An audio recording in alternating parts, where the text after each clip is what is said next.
पौराणिक कथा के अनुसार प्राचीन काल में आपद नाम का एक राक्षस था जिसका अत्याचार बहुत ज़्यादा बढ़ गया था।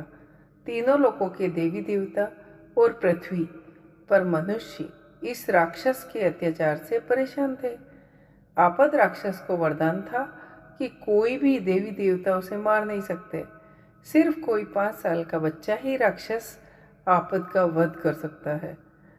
जब अपनी समस्या लेकर सभी देवी देवता शिव जी के पास पहुँचे तो भगवान शंकर की कृपा से देवी देवताओं की शक्ति से 5 साल के बालक के रूप में भगवान शिव की उत्पत्ति हुई।